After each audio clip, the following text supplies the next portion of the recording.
would be a neuron here.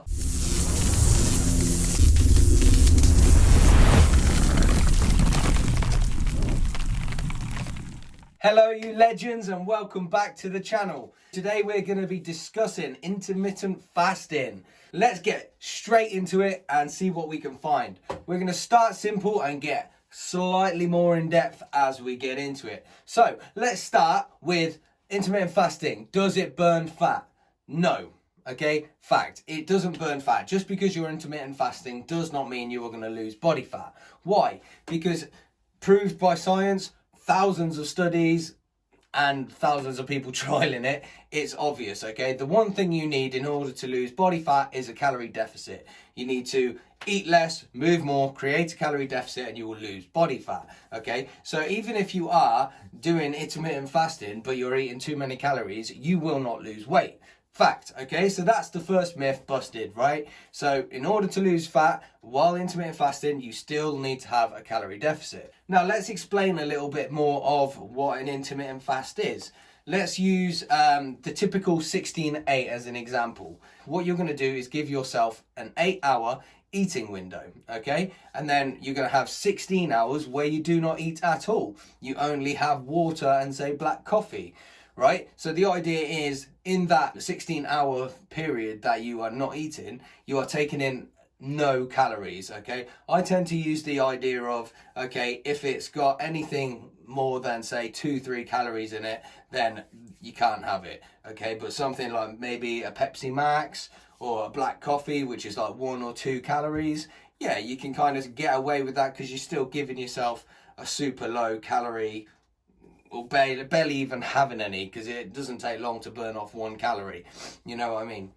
Right, so the idea is behind it that you don't eat for 16 hours and then you have that eating window of 8 hours. Now, why does this work for weight loss?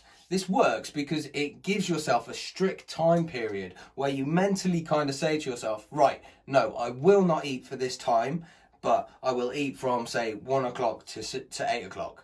Okay, so you've given yourself this strict kind of mental block and saying, no, I'm not going to eat for this time. So you put yourself under control and under restrictions. Okay, and then within that period of 8 hours, what you've got to eat the calories that you are given for your weight loss. Make sure that it is a deficit though. If it's not a deficit, you will not lose weight. So that is the simple terms behind intermittent fasting and how it works. Okay, I personally love intermittent fasting, but it isn't for everyone. Okay, so maybe trial it if you want to. There's many different types of intermittent fasting. Some people take it all the way up to like 20 hours of not eating and 4-hour eating window. You know, it's whatever suits them, whatever keeps them under control and helps them stay within their calorie deficit when they're going through their weight loss journey, right? So it can be very, very useful for a lot of people. Now, there are a lot of benefits to it. What we're going to do is I'm going to run through a list that I've kind of made so I don't forget anything, and we'll run through it and see what happens, okay? So what a lot of people don't realise is that fasting actually does improve cognitive function. It increases your nootropic factors, increases stress resistance and reduces inflammation in the body. So fasting is a challenge to your brain. And your brain responds to that challenge by adopting stress response pathways which help your brain cope with stress and risk of disease. The changes that occur in the brain during fasting mimic the changes that occur in your body during exercise. They both increase production in the brain, which in turn promotes growth of neurons, the connection between neurons, and strength of synapses. So basically, the challenges to your brain, whether it's intermittent fasting or vigorous exercises, creates cognitive challenges. When this happens, neurocircuits are activated. Levels of nootropic factors increase. That promotes the growth of neurons and formation of strengthening of synapses. Now, I know this can get a bit complicated here, so I've invited my friend to come and give me a hand and discuss this. Hello, I am Dr. Humorous, and today I will be talking to you a little bit of the science of the brain, the hormones, and all these kind of bits and bobs. So firstly, we've talked a little bit about neurons. This would be a neuron here. The neuron is the basic working unit of the brain. It's a specialized cell which is designed to transmit information to other nerve cells, muscles, or glands. The neuron is the basic working unit of the brain.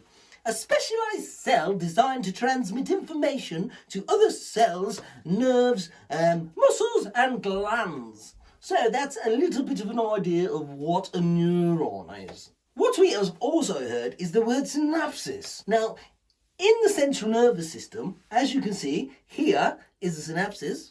It is a small gap at the end of a neuron. It basically allows signal to pass from one neuron to another neuron. So there is the basic little bit of information about what neurons and synapses are. It also stimulates the production of ketones that may increase the number of mitochondria in the neuron. This all comes as a result of the neurons adapting to the stress of fasting. So then by increasing the number of mitochondria in the neurons, it basically improves your learning and memory abilities. Hold up, buddy, you're getting ahead of yourself here. You've missed two parts that people are not going to understand. So we heard him talk about ketones. Ketones are chemicals which are made in your liver.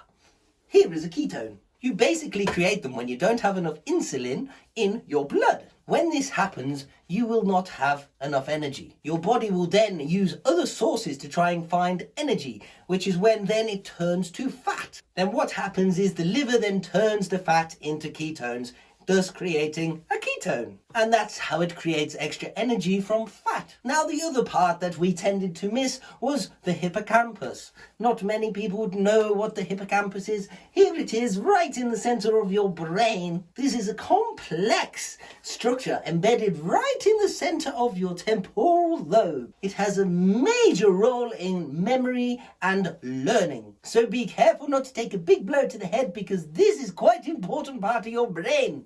Anyway, back to you, Lee. Oh yeah, but you missed one, the mitochondria. What does the mitochondria then do? Because I could say, but you might as well say. Oh, absolutely, why not? Let's get into the mitochondria. So it is quite often referred to as the powerhouse of the cell. So the main job behind the mitochondria is to perform cellular respiration. It takes nutrients from the cells, breaks it down, and turns it into energy, which then obviously helps your body do all its natural functions, such as move my arms like an absolute bellend or have a drink of rain. I am not at all endorsed by them, may I say. It is quite nice though. But anyway, Lee, it's lovely. I must go. See you soon. That guy was a bit weird, eh? Right, so that's a little bit of a rundown about what intermittent fasting is, a little bit of the science explained. Now remember, I am not actually a doctor. All this information that I have told you here is all freely available on the internet. You can go and look at thousands of the studies that are out there. But in total kind of view of all this, guys, yes, I personally do like intermittent fasting, and I think it is a very good tool for a lot of people to use. Do I think it's good for absolutely everyone? No, but it certainly does hold its position and have certain aspects of it that will help you in the long term.